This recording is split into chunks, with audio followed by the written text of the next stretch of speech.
Hello everyone. आज हम exam idea science class 10th इस बुक को कंप्लीट कर रहे थे। इस बुक का हमने चैप्टर नंबर 1 कंप्लीट कर लिया, 2 कंप्लीट कर लिया, 3 भी कंप्लीट कर लिया। आज जो हम देखेंगे वो चैप्टर नंबर 4। आज हम कौन सा चैप्टर देखेंगे? चैप्टर नंबर 4, जिसका नाम है कार्बन एंड इट्स कंपाउंड। आज हम इस चैप्टर्स के माइंड मैप के बारे में पढ़ेंगे। तो आइए इस चैप्टर को आज हम स्टार्ट करते हैं।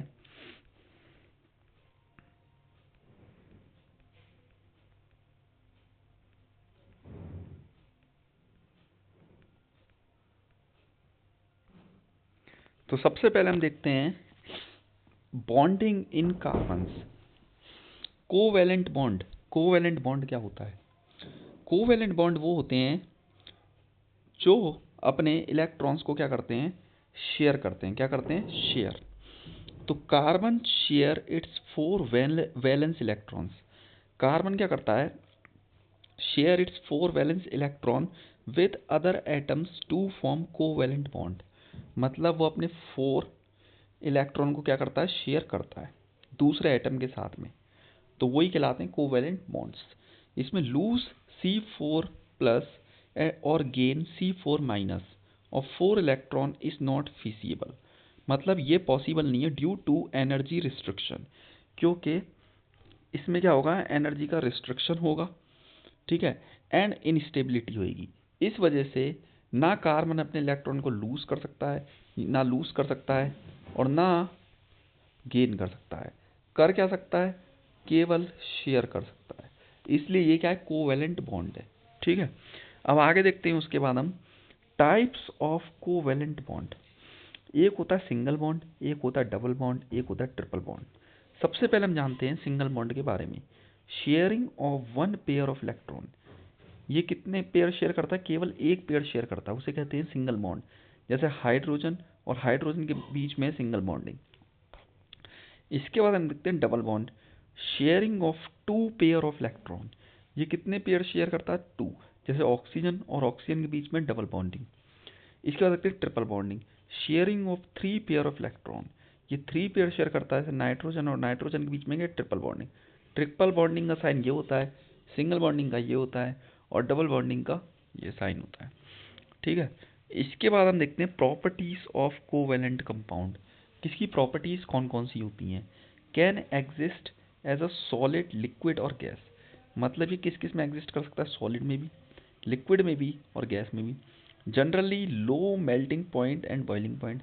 इसका मेल्टिंग पॉइंट और बॉइलिंग पॉइंट लो होता है। Generally do not conduct electricity in aqueous और मोल्टन स्टेट। यानी कि ये एक्वास और मोल्टन स्टेट्स में इलेक्ट्रिसिटी कंडक्ट नहीं कर सकता, ठीक है। इसके अलावा non polar, soluble in non polar solvent. इसमें बताया गया है कि क्या होता है? Soluble in non solar solvents. Definite shape with low density.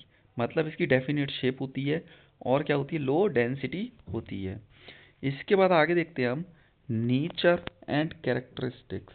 सबसे पहले पढ़ते हैं वर्सेटाइल नेचर, कैटिनेशन और टेट्रावैलेंसी। कैटिनेशन क्या होता है? Carbon has high catenation power. Carbon के पास में हाई कैटिनेशन पावर होती है। It can combine with itself to form a long chain. वो आपस में जुड़ करके एक लंबी चेन की फॉर्मेशन कर सकता है। उसमें चेन जो हो सकती है वो रिंग भी हो सकती है, कॉम्प्लेक्स स्ट्रक्चर भी हो सकते हैं, विद स्ट्रॉन्ग सिंगल और मल्टीपल बॉन्ड भी हो सकते हैं। ये बताया गया है किसमें? कैटिनेशन में। इसके बाद देखते हैं टेट्रावैलेंसी क्या है। Carbon has valency of 4। Carbon की वैलेंसी क्या होती है? 4 होती है। इसकी वजह से इसको टेट्रावैलेंट कहते हैं। It can form bond with 4 other atom. और इसको 4 अदर एटम के साथ में क्या करना पड़ता है? बॉन्ड करना पड़ता है ऑफ कार्बन और एनी अदर एटम। मतलब कार्बन भी हो सकते हैं या फिर कोई दूसरे अदर एलिमेंट भी हो सकते हैं। उसे ही कहते हैं हम टेट्रावैलेंट। टेट्रावैलेंट क्या होता है? जिसकी वैलेंसी क्या होती है? 4 होती है। इसके बाद हम आगे देखते हैं आइसोमेरिज्म्स क्या होता है। दिया phenomenon where 2 or more compound called isomers। 2 या 2 से अधिक कंपाउंड मिलकर क्या बनाते हैं? Isomers isomers have the same molecular formula. Isomers क्या होता है? जिसका सेम मॉलिक्यूलर फॉर्मूला होता है बट डिफरेंट स्ट्रक्चर होता है, एंड द प्रॉपर्टीज, और उसकी प्रॉपर्टीज क्या होती हैं? डिफरेंट होती हैं। ठीक है, same molecular formula but different structure and properties. Example क्या हो सकते हैं इसके? एग्जाम्पल हो सकते हैं C4H10, इसे एन ब्यूटेन कहते हैं, यानी कि न्यू ब्यूटेन, और एक होता है आइसो ब्यूटेन। ठीक है, सेम फॉर्मूला होगा, मॉलिक्यूलर फॉर्मूला, बट इनका जो स्ट्रक्चर होगा वो क्या होगा? डिफरेंट होगा। इसके बाद हम देखते हैं functional group. An atoms or a specific group of atoms within the molecules that determine its characteristics chemical properties। Hello, इसके अंदर क्या आएगा? Cl, Br, I। अब Cl जो होगा क्लोरीन, Br ब्रोमाइन, और I यानी कि आयोडीन। इसके अलावा एल्कोहल, ये कौन से ग्रुप से बिलोंग करेंगे? यहाँ पर बताए गए हैं एल्कोहल। एक और होगा यहाँ पर दूसरा ग्रुप का नाम होगा एल्कोहल। क्या होगा? एल्कोहल। एक होगा तुम्हारा एल्डिहाइड, कार्बोक्सिलिक एसिड। तो ये इसके अंदर फंक्शनल ग्रुप्स हैं जो हमें बताए गए हैं। इसके बाद हम देखते हैं homologous series. A family structurally similar organic compound with the same general formula, similar chemical properties and the successive member which differ by CH2। जो सक्सेसिव मेंबर होगा उसमें CH2 का हमें डिफरेंस देखने के लिए मिलेगा। ठीक है, इसके बाद हम देखते हैं आगे एलोट्रॉप्स। एलोट्रॉप्स क्या होते हैं? एलोट्रॉप्स होते हैं डायमंड, ग्रेफाइट और fluorine. 3D network like structure where each carbon atom is joined to 4 other carbon atoms। इनका 3D नेटवर्क होता है, 3D स्ट्रक्चर होता है, और ये ईच कार्बन एटम के साथ ज्वाइन होके 4 other carbon atoms, 4 other carbon atoms उनके साथ ज्वाइन हो जाते हैं। डू नॉट कंडक्ट इलेक्ट्रिसिटी, ये इलेक्ट्रिसिटी कंडक्ट नहीं करते हैं। Hardest known substance on the earth, और ये पूरे अर्थ पे सबसे हार्डेस्ट सब्सटेंस है diamond. Graphite, graphite 2D sheet like structure होता है where each carbon atom is join to 3 other carbon atoms. ये क्या होते हैं? जो ईच कार्बन एटम होता है वो ज्वाइन होके 3 अदर कार्बन एटम के साथ में मिल जाता है। कंडक्ट इलेक्ट्रिसिटी, ये इलेक्ट्रिसिटी कंडक्ट करते हैं। सॉफ्ट एंड स्लिपरी होते हैं, और हाई मेल्टिंग पॉइंट होता है इनका। ठीक है, इसके बाद हम देखते हैं फ्लोरेंस। फ्लोरेंस क्या होता है? Carbon atoms arrange in allow hollow spheres और अ ट्यूब। इसमें क्या होती है? होलो स्पेयर होता है और ट्यूब होती है। C60 इसका फॉर्मूला है बकमिस्टर फ्लोरेंस का। Has a spherical football like structure, इसकी फुटबॉल लाइक स्ट्रक्चर होता है। Does not conduct electricity, electricity conduct नहीं कर सकता। सॉफ्ट होता है with a low melting point, इसका मेल्टिंग पॉइंट क्या होता है? लो होता है। इसके बाद आगे देखते हैं हम केमिकल प्रॉपर्टीज। केमिकल प्रॉपर्टीज देखते हैं कंबशन, इसके अलावा addition. Carbon compound burn in the presence of oxygen to produce CO2। यानी कि जब कार्बन के कंपाउंड को बर्न किया जाता है ऑक्सीजन की प्रेजेंस में, तो वो क्या प्रोड्यूस करता है? CO2। इसी को combustion, CO2 water with release of energy, क्या प्रोड्यूस करता है? CO2 water with release of energy, इसी को कहा जाता है कंबशन। इसमें क्या होता है? अगर सैचुरेटेड होगा तो वो क्लीन ब्लू फ्लेम निकालेगा, और अगर अनसैचुरेटेड होगा तो येलो सूटी फ्लेम निकालेगा। इसका फॉर्मूला है C2H5OH। ये किसका फॉर्मूला है? एल्कोहल यानी इथेनॉल का। इसमें ऑक्सीजन को मिला दिया जाता है तो carbon dioxide plus water plus heat plus light. ठीक है, इसके बाद हम देखते हैं एडिशन। एडिशन में क्या होता है? एडिशन ऑफ एटम्स और a group of atom to unsaturated hydrocarbon. जब एडिशन करा जाता है एटम्स और ग्रुप ऑफ एटम्स का टू अनसैचुरेटेड हाइड्रोकार्बन्स में in the presence of catalyst, किसकी प्रेजेंस में? कैटलिस्ट की प्रेजेंस में। एग्जाम्पल है इसका हाइड्रोजीनेशन। ठीक है, इसमें देखा R2C डबल बॉन्डिंग Cr2, ठीक है, प्लस H2 निकल का कैटलिस्ट है। R2SC single bonding CHR2। मतलब जब हमने डबल बॉन्डिंग करा और निकल के कैटलिस्ट मिलाया तो हमें सिंगल बॉन्डिंग की फॉर्मेशन हुई, इसी को हम कहते हैं एडिशन। ये लेकिन ये किसकी प्रेजेंस में होता है? कैटलिस्ट। अब कैटलिस्ट क्या होता है? कैटलिस्ट वो होता है जो किसी भी रिएक्शन के प्रोसेस को फास्ट भी कर सकता है और स्लो भी करता है, उसे कहते हैं कैटलिस्ट। जैसे इसमें कैटलिस्ट यूज है एनआई, एनआई का मतलब क्या है? निकल।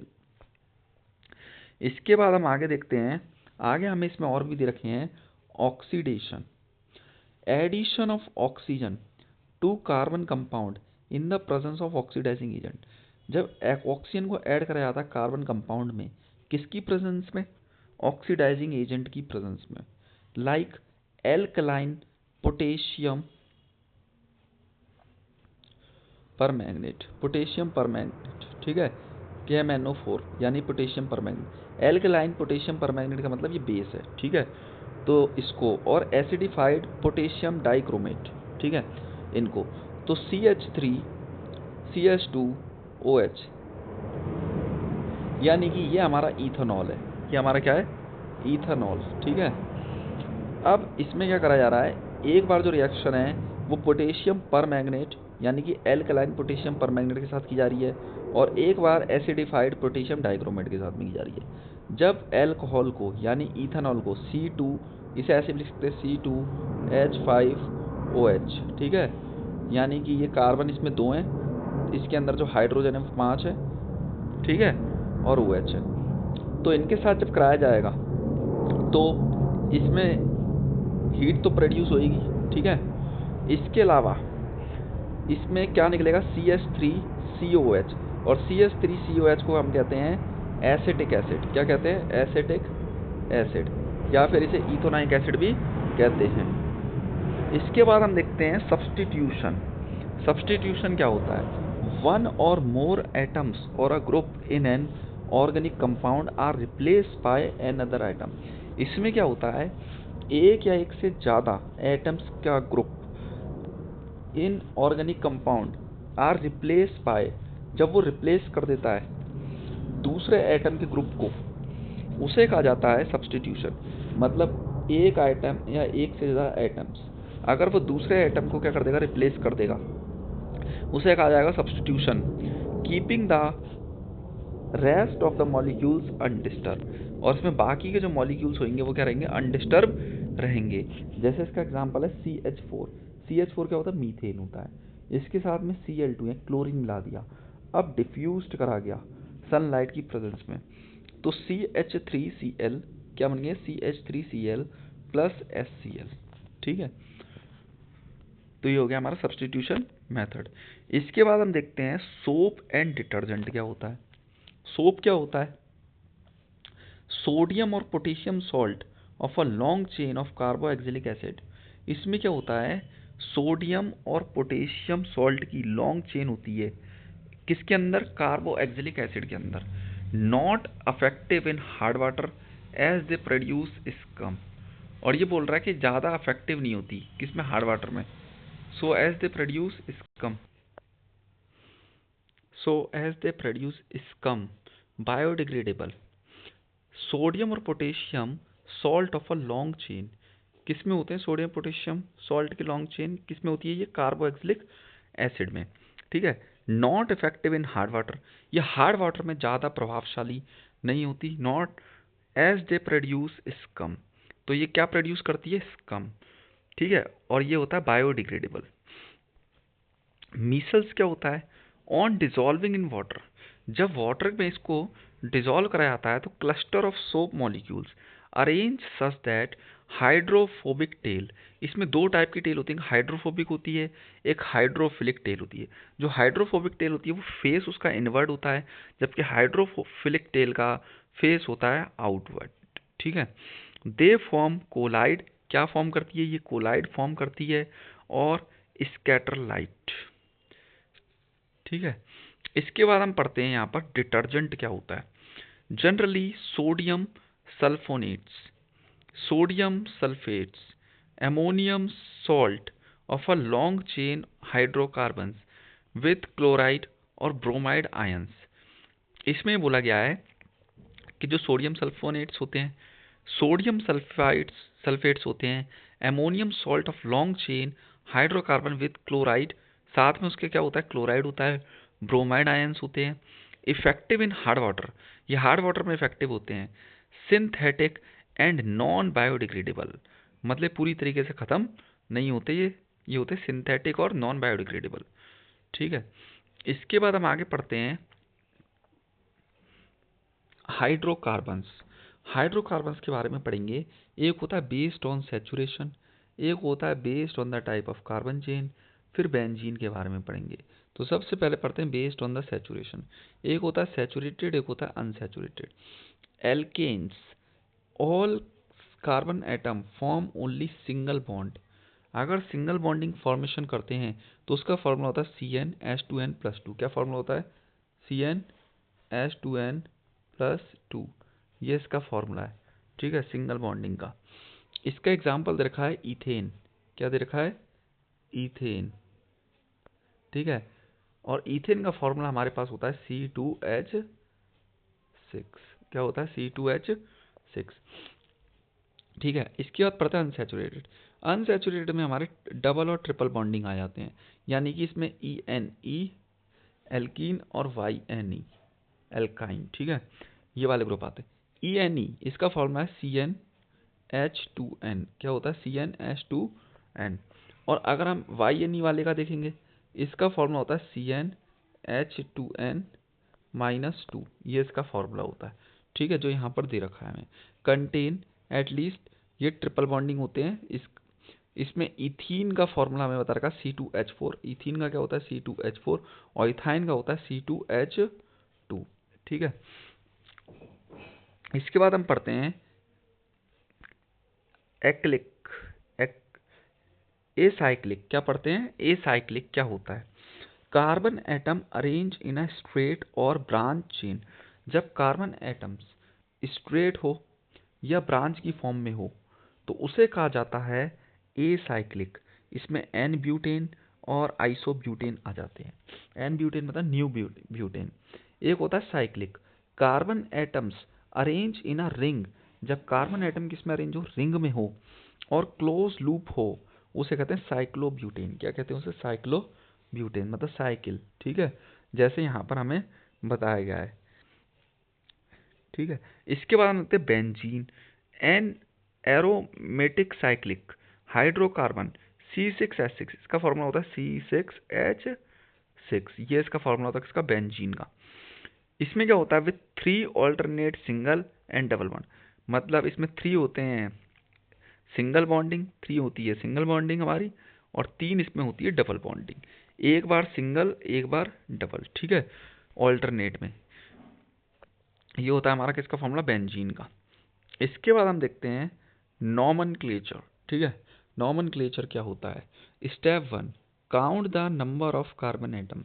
सबसे पहले हमें कार्बन एटम्स को काउंट करना है and identify the root word, और उसके रूट वर्ड को देखना है। जैसे नंबर ऑफ कार्बन एटम अगर 1 है तो ये मीथेन मीथ है, अगर 2 है तो ईथ है, 3 है तो प्रॉप है, 4 है तो ब्यूट है, 5 है तो पेंट है, 6 है तो हेक्स है, 7 है तो हेप्ट है, 8 है तो ऑक्ट है, 9 है तो नॉन है, 10 है तो डेक है। इस टाइप से हमें रूट वर्ड इसके दे रखे। Step 2, add suffix. इसमें क्या करना है हमें, सफिक्स। सफिक्स क्या होता है, जो बाद में जोड़ता है। जैसे ANE, जैसे ANE, ENE, YNE, ये हमारे क्या हो गए, सब सफिक्स हो गए जो इसमें बताए गए हैं। ठीक है, यानी कि एल्केन, एल्कीन, एल्काइन। ठीक है, इसके अलावा फिर हम देखते हैं तीसरा स्टेप है identify any functional group if present. अब फंक्शनल ग्रुप क्या होते हैं, जैसे फंक्शनल ग्रुप है, फंक्शनल ग्रुप में हमारे होते हैं हेलोजीन, एल्कोहल, एल्डिहाइड, कीटोन और कार्बोक्सिलिक एसिड। अब हेलोजीन ग्रुप में कौन आता है, क्लोरीन, ब्रोमाइन, आयोडीन। ठीक है, ये सफिक्स, ये सफिक्स नहीं होते, ये होते हैं प्रीफिक्स। ये क्या होते हैं, यहाँ पे दे रखा है प्रीफिक्स, ये क्या दे रखे हैं, प्रीफिक्स। ये होते हैं प्रीफिक्स, ध्यान रखना है हमें। ठीक है, ये प्रीफिक्स होते हैं। जबकि एल्कोहल, एल्कोहल में OL, ये क्या होते हैं, सफिक्स होता है। एल्डिहाइड एल यानी कि ये भी क्या होता है सफिक्स। कीटोन कीटोन ONE ये भी क्या होते हैं सफिक्स। सफिक्स मतलब क्या होता है जो बाद में जुड़ता है, ठीक है। और कार्बोक्सिलिक एसिड यानी कि OIC ये भी क्या होते हैं सफिक्स। अब जैसे कुछ एग्जाम्पल बताएं, क्लोरो, तो यहाँ पे क्लोरो आगे जुड़ गया, ठीक है, Cl क्लोरो प्रोपेन। यहाँ पे क्या हो गया प्रोपानॉल, और OL लास्ट में जुड़ा हुआ है तो ये सफिक्स है। प्रोपानल AL लास्ट में जुड़ा हुआ है तो ये भी क्या हमारा सफिक्स है। प्रोपानन ONE लास्ट में जुड़ा हुआ है यानी कीटोन का, तो ये भी क्या सफिक्स है। प्रोपानोइक OIC लास्ट में जुड़ा हुआ है यानी कार्बोक्सिलिक एसिड, यानी ये भी क्या है सफिक्स है। इसके बाद और देख लेते हैं हम इसमें इसमें हमें बताया गया फिर remove the final letter e from the suffix was. इसके अलावा प्रोप प्लस ANE प्रोपेन, ये तो हमने देख ही लिया सफिक्स प्रोफ। इसके बाद हम पढ़ते हैं step number 4, add the prefix cyclo in case of close loop carbon chain. Name of the compound, prefix plus root word जो होगा वो आएगा। रूट वर्ड का मतलब यही मीथ ईथ प्रोप इस टाइप से, प्लस सफिक्स 1 प्लस सफिक्स 2, ठीक है। इसके बाद हम पढ़ते हैं इम्पोर्टेंट कार्बन कंपाउंड कि इम्पोर्टेंट कार्बन कंपाउंड क्या होते हैं। तो सबसे पहले देखते हैं इथेनॉल, फिर देखते हैं इथेनॉइक एसिड। तो इथेनॉल कलरलेस वोलेटाइल लिक्विड होता है, वाटर सॉल्युबल होता है, फ्लेमेबल होता है, एक्टिव इंग्रेडिएंट इन और एल्कोहलिक ड्रिंक्स, यानी कि एल्कोहलिक ड्रिंक्स में क्या होता है एक इंग्रेडिएंट एक्टिव इंग्रेडिएंट होता है, ठीक है। इसके अलावा रिएक्शन विद सोडियम, अगर इसकी रिएक्शन सोडियम के साथ, सोडियम को अगर CH3 CH2OH के साथ में मिलाया जाएगा तो क्या बनेगा 2CH3 CH2O minus Na plus plus H2। Reaction with concentrated sulphuric acid, अगर सल्फ्यूरिक एसिड के साथ कराया जाएगा तो C2H5OH यानी ethanol. Hot concentrated sulphuric acid तो CH2 की डबल बॉन्डिंग होगी CH2 के साथ में प्लस वाटर। इसके अलावा इथेनॉइक एसिड कलरलेस लिक्विड होता है, पंजेंट ऑर्डर होती है इसकी, वाटर सॉल्युबल होता है, 5 to 8% solution in vinegar, freeze in winter, सर्दियों में ये जम जाता है तो ग्लेशियल एसिटिक एसिड कहलाता है, वीक एसिड होता है। अगर इसकी रिएक्शन बेस के साथ कराई जाएगी तो CH3COH प्लस NaOH तो CH3COO minus Na plus plus H2O। Reaction with carbonate and hydrogen carbonate के साथ में कराई जाएगी तो 2CH3COH plus Na2CO3 plus 2CH3COO minus Na plus plus CO2 plus H2O। इसी टाइप से नीचे भी हमें एक और रिएक्शन दे रखी है सेम टू सेम, ठीक है। उसमें क्या करा है उसने सोडियम हाइड्रोजन कार्बोनेट ले लिया है, ऊपर वाले में इसमें सोडियम कार्बोनेट लिया था तो इसमें सोडियम हाइड्रोजन कार्बोनेट ले लिया है। सेम टू सेम इसमें भी वही वही निकलेगा CH3CO minus Na plus carbon dioxide और H2O, ठीक है। इसके बाद हम देखते हैं ईस्ट्रिफिकेशन क्या होता है। तो ईस्ट्रिफिकेशन हम देख लेते हैं CH3COOH, ठीक है, CH3COH और हमारे पास दे रखा है